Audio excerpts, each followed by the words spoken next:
L'auteur que vous êtes, qu'est-ce qu'il lit? Quels sont les auteurs qui peuplent son panthéon? Je lis beaucoup de poésie. Bien sûr, l'espace linguistique détermine pas mal de choses, donc je lis beaucoup de poètes français. Je lis mes compatriotes. J'ai un goût pour certains d'entre eux qui est plus grand que pour d'autres, notamment celui qui m'émeut le plus, c'est Davertige. Davertige, c'est le poète haïtien qui me donne le plus d'émotions et qui me propose le plus de choses stimulantes aussi en tant que poète vis-à-vis de ma poésie. Il y a une sorte de, comment dire, d'à-propos, de force, d'évidence chez Davertige. Et puis une manière de modifier, de recréer le surréalisme, que j'admire beaucoup. On passe sur les Haïtiens, évidemment, Philoctète qui est extraordinaire. Je dis ça, je crois que la troisième fois où je l'ai rencontré, Lionel Trouillot, dont j'aime beaucoup plus la poésie que les romans, bien que ce soit un très grand romancier. J'aime beaucoup la littérature anglaise et nord-américaine, en roman, et la littérature d'Amérique latine. J'ai redécouvert les romans après avoir arrêté de lire pendant très longtemps les romans, parce que je lisais de la poésie par goût, et pendant mes études, j'avais beaucoup à lire de philosophie, de critique, etc., de littérature secondaire, de philosophie. Donc ça prenait du temps. Et mon goût littéraire s'était concentré sur la poésie. Un petit peu sur les nouvelles, mais essentiellement la poésie. Et j'ai redécouvert le roman, l'effort du roman, le long temps du roman par rapport à la poésie et sa concentration. Bon, ça dépend des poèmes.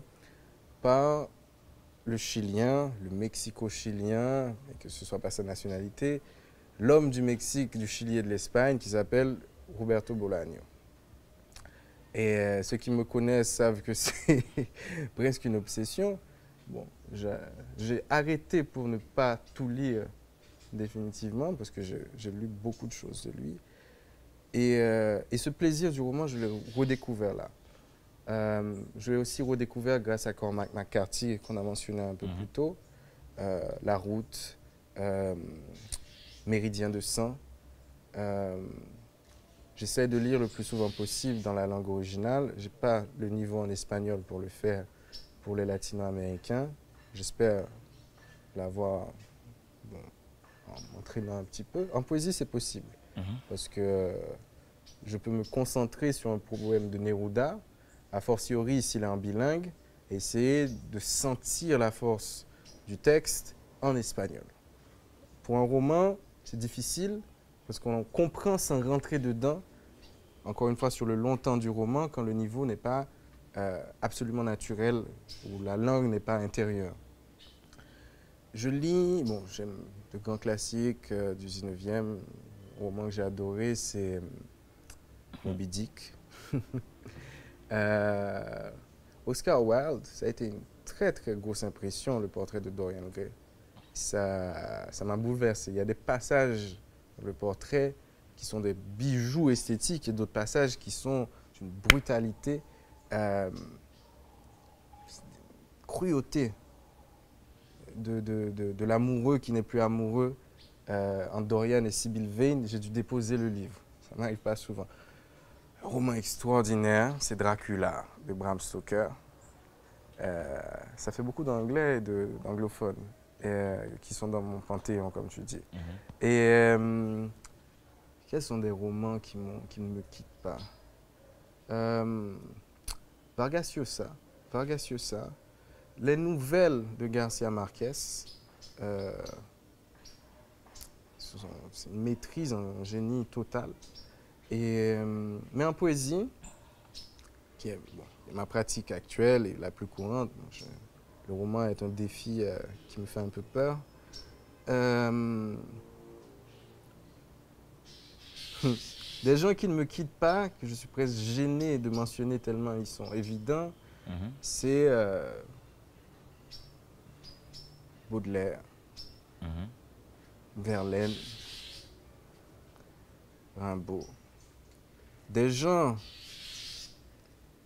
dont j'ai le bonheur d'avoir un goût très intense et personnel, c'est René Daumal des poètes du grand jeu. C'est, bon, pas aussi, disons, underground, Mhm. Michaud, euh, qui me propose toujours, à chaque fois que je le lis, de la possibilité vraiment de dire quelque chose de différent, de profond et de sonore à la fois. Méchonique comme penseur-poète est très très bon comme poète. Ce n'est pas si souvent qu'on trouve quelqu'un qui s'adonne autant, qui donne autant d'énergie à la critique, à la réflexion, Mhm. qui puisse encore garder de l'inventivité, de la force Mhm. dans la poésie pure. Il a cette capacité à mettre autant d'énergie dans la réflexion sur le langage, sa réflexion sur son activité de traducteur. C'est un homme érudit, plurilingue, et en même temps garder quelque chose pour une poésie qui est une poésie voilà, qui est remarquable, qui est une poésie haute, et de pouvoir faire ces deux activités n'est pas si commun. Il y a, bon, dans le domaine anglais encore, Seamus Heaney, Ezra Pound, HD. L'anglais, la poésie anglaise et le roman américano-anglais, roman plutôt américain d'ailleurs, mais la poésie, Coleridge, il y a quelque chose qui me nourrit dans cette poésie-là, dans cette langue-là. Évidemment, c'est la deuxième langue, troisième langue, créole et français, qui est la plus proche de moi, que je maîtrise le mieux. Et disons, ce dépaysement de la langue est quelque chose de précieux en poésie. De voir ce que d'autres sonorités moins courantes dans telle langue peuvent proposer et d'autres schèmes de pensée peuvent proposer. Mhm. Faire comme ça, je veux dire, une liste de choses qui passent par la tête, je penserais à, donc j'ai dit Coleridge, Mhm. Wordsworth, en poésie plus proche de nous, quelqu'un qui m'a longtemps impressionné, c'est Bonnefoy. Mhm. En Haïti, de contemporain, quelqu'un qui m'a touché, et que chaque fois que je tombe sur ces recueils, je lis avec avidité, mais qu'on ne trouve pas si souvent que ça, en tout cas en librairie, c'est Bonnel-Auguste. Parce qu'il y a des choses qu'il recherche qui me semblent, peut-être qu'il ne serait pas d'accord en lisant la poésie, qui me semblent être une visée similaire. En tout cas, dans ce que je perçois dans sa poésie, j'ai l'impression qu'il cherche des solutions à des problèmes esthétiques, de sujets, de propos, qui sont aussi les miens. Mhm. Donc, j'étais très impressionné par la poésie en créole de James Noel, parce que justement, c'est une langue dont je travaille la poétique et dont je n'ai pas encore trouvé la voix qui m'est propre dans cette langue-là. J'écris en créole, mais je ne suis pas encore satisfait du naturel du langage que je propose en créole. Mhm. Et voilà, donc j'essaie de suivre ce qui se fait en Haïti. Et puis, parfois, j'essaie d'aller vers l'extrême étrangeté, notamment la poésie chinoise et japonaise classique. Mhm. J'essaie de ne pas voir ça comme quelque chose dont on puisse se nourrir vraiment, parce que ça donne des pastiches et des parodies pas très agréables, parce qu'il y a déjà la traduction, et puis il y a la traduction d'une mentalité, d'un langage, d'une forme. Toute une vision du Voilà, monde. c'est ça. Donc, je n'aime pas essayer de calquer des choses qui sont de toute évidence étrangères. Mais j'aime bien aller vers là pour voir comment le fait de faire ce voyage peut modifier quelque chose qui m'est proche, me faire voir quelque chose qui m'est proche que je ne voyais pas encore. Donc, je suis un gros consommateur d'anthologie, puisque si quelqu'un peut faire le travail de tri pour moi, je suis partant. Donc, anthologie de la poésie américaine, anthologie de la poésie japonaise classique, anthologie de la poésie brésilienne, ce que tu veux. C'est un peu une activité de picorage et de tourisme littéraire quelque part. Il y a un aspect vain et superficiel, mais parfois on tombe sur des choses qui nous parlent. Et Vallejo, par exemple, César Vallejo, c'est un poète que j'ai découvert d'abord en anthologie. Enrique Lin, qui est un très très très bon poète qui nous est contemporain, qui est mort, du Chili, a une poésie fabuleuse. J'ai rencontré Jaime Sabines par un parcours un peu plus, disons, qui relève plus de l'aléatoire, de même que Juan Gelman, qui est argentin, qui sont de grands investigateurs de poésie et populaires pour Jaime Sabines d'ailleurs, sans abandonner une pensée aristocratique. Bon, on va passer sur ce terme polémique, mais je dirais élevé. Et je veux dire, c'est d'ailleurs fou parce que Jaime Sabines est un poète populaire. On l'a comparé à Prévert parce qu'il parle, parce qu'il est étudié par des enfants, par plein de choses, et puis parce qu'il connaît Prévert. Mais bien évidemment, il fait quelque chose en plus que Prévert. On ne va pas entrer trop longtemps dans Jaime Sabines et puis Conrad, au cœur des ténèbres, et puis bon, des personnes qui proposent des choses qui sont bouleversantes. Donc si on prenait l'image du ciel étoilé, il y a les astres fixes, il y a les planètes, il y a les météores, il y a les petits cailloux insignifiants. Donc on a ça, et puis on peut passer une vie à chercher et à contempler. Et puis bon, on trouve parfois des petites choses extraordinaires qui résonnent en nous, qui résonnent en tous. Les classiques. Comment devient-on classique? C'est une question de Borges. Moi, je me demande comment devient-on classique. Tu pourras appeler ça un coup bas, mais on dit que le paradis serait un lieu ennuyeux. Si tu dois partir, si tu dois te rendre au paradis, on te dit, mon cher, monte avec un livre pour résister contre l'ennui. Tu prendrais quel livre? Un livre pour aller au paradis pour une éternité. C'est un coup bas parce que ce serait horrible, horrible.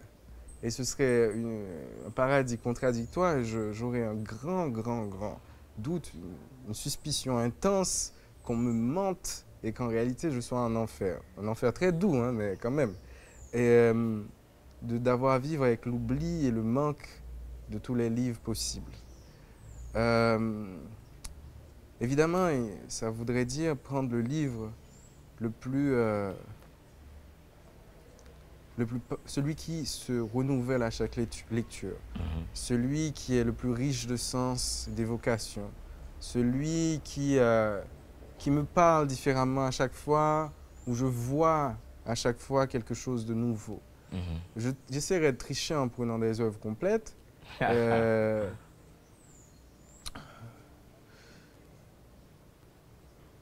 Je vais dire quelque chose probablement d'irritant pour toi, mais il est probable que je prenne quelque chose qui me rappelle le plus la poésie que je connais le mieux, parce qu'elle a nourri cette poésie. Et comme c'est la poésie occidentale, je prendrais probablement avec moi la Bible. Et en plus, comme je passerai probablement pour un faillot en prenant la Bible, j'espère que je me ferai bien voir et qu'on m'ouvrirait la porte secrète où il y a la bibliothèque. Mais oui, parce que bon, c'est une évidence que Baudelaire n'existe pas sans la Bible, que Coleridge n'existe pas sans la Bible, que McCarthy n'existe pas sans la Bible, que Corneille, que Racine n'existent pas sans la Bible. Que les surréalistes n'existent pas sans la Bible, je tiens à le dire malheureusement, même si Breton serait peut-être révolté, en quoi qu'il serait probablement pas révolté. Et donc oui, je relirai le génocide des gens de Canaan, je relirai David, que j'adore, je relirai la Genèse, qui est extrêmement amusante. Je relirai Caïn et Abel, qui est un drame extrêmement violent et triste, celui du premier meurtre. Le premier meurtre, quand même, c'est quelque chose d'essentiel pour le roman. Donc, voilà, j'aurai un bon gros pavé avec plein d'histoires très différentes et j'aurai la mémoire de l'ensemble de la littérature occidentale et aussi la mémoire de la littérature du monde qui a dû se confronter avec la rencontre brutale avec l'Occident et la recréation de cet héritage de domination dans la littérature africaine contemporaine, caribéenne, latino-américaine, américaine, je ne sais pas, bon, japonaise aussi, où il y a eu une confrontation d'appropriation, de recréation de la culture. Donc j'aurai quelque part ce faisceau de la littérature et de l'infini de la littérature dans le monde avec ce petit livre qu'on appelle la Bible, le Nouveau et l'Ancien. Plutôt l'Ancien que le Nouveau, c'est beaucoup plus... Bon, c'est... Disons qu'il y a plus d'épopées, d'action. Même si, bon, il se passe des choses avec la vie du Christ. Pourriez-vous ne plus être auteur? Cette éventualité existe-t-elle dans 10 ans, que vous soyez passé à autre chose? Non. Non. Si, dans le cadre de ce qui dépend de moi, dans le cadre de ma volonté, de ma capacité à me projeter, je ne vois pas ne pas écrire et je ne vois pas quitter ce projet, cet effort. Je ne vois pas ça parce que je veux continuer à chercher ce qu'il me faut dire. Et c'est une forme de vie, d'engagement, de choix qui n'est pas tout à fait volontaire dans le parcours qu'on a. L'amour de la littérature, comme l'autre amour dont on parlait, est quelque chose qui se loge en nous et que je ne pense pas qu'on puisse si facilement le déloger, même en cas de profonde crise existentielle ou littéraire, ou crise du langage personnel, comme il existe des destins comme ça dans la littérature. Le cas le plus célèbre, qui n'est d'abord pas le plus intéressant, le cas Rimbaud. Mais moi, je ne vois pas partir, aller faire marchand d'armes et ne plus jamais écrire. Et je ne me vois pas m'engager dans une carrière quelconque qui serait en contradiction avec ma liberté d'écrivain, ma passion, le temps que j'y consacre. Donc, vous ne comptez pas vous en aller, vos poings dans vos poches crevées. Comme l'aurait dit Rimbaud. Et est-ce que vous pensez qu'entre écrivains, de la concurrence peut exister, tout comme ça peut exister entre des institutions? La comparaison avec l'institution ne serait pas très flatteuse pour les écrivains, mais elle existe. Elle est un peu, probablement pas très... joue un rôle sûrement pas très important, je pense, par rapport à d'autres choses. Elle existe, elle est parfois bonne pour des individus, elle est parfois tout à fait insignifiante, je pense, dans les parcours, où s'entremêlent probablement des choses personnelles et des questions de ressentiment aussi. Ou, si on parle d'émulation, c'est-à-dire le fait de voir la valeur et de vouloir atteindre cette valeur de quelqu'un qui est de ma génération ou pas, ou qui est là en même temps que moi, et l'émulation que nous proposent les génies, oui, elle existe et elle est essentielle. Si on parle de la concurrence ou de la confrontation des ambitions ou du petit ego, elle existe, on ne peut pas s'en débarrasser, c'est quelque chose qui est là, on fait avec, on fait le meilleur de ça. On utilise ça au meilleur de ce qu'on peut. Mais est-ce qu'il y a une bonne concurrence, une mauvaise concurrence? Ça, c'est évident. Je pense qu'avec les gens avec lesquels on a des affinités, l'idéal, c'est de transcender ces choses et de transformer ça en émulation et en considération mutuelle. Ce qui n'est pas exactement la même chose. Et elle existe. Hein, on parlait tout à l'heure avec quelques personnes de la propension des écrivains à être des langues de vipère avec leurs collègues. C'est amusant d'être une langue de vipère. Le moins possible, je pense, parce qu'il y a écrire, il y a l'amitié, et puis il y a le plaisir de la lecture des autres. Ce sont des passions un peu plus joyeuses. Souhaitez-vous à l'avenir vous essayer dans tous les genres, théâtre? Le théâtre est probablement le dernier genre pour moi. C'est pas la peine de rentrer dedans, c'est un genre avec lequel j'ai des problèmes de forme, on va dire. Et en tout cas, j'ai plus d'affinité avec le roman, la poésie, la nouvelle. Quel autre genre tu as? Science-fiction. Ah, j'aime beaucoup la science-fiction. Je ne pense pas avoir la compétence de la très grande science-fiction que j'aime. Philippe K. Dick, Asimov, Ballard, qui est un très très bon romancier et qui n'est pas cantonné au genre science-fiction. Et je vais essayer de lire bientôt la trilogie martienne.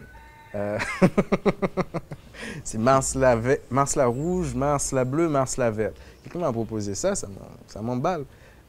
C'est la transformation de Mars en terre habitable. Ça a à voir avec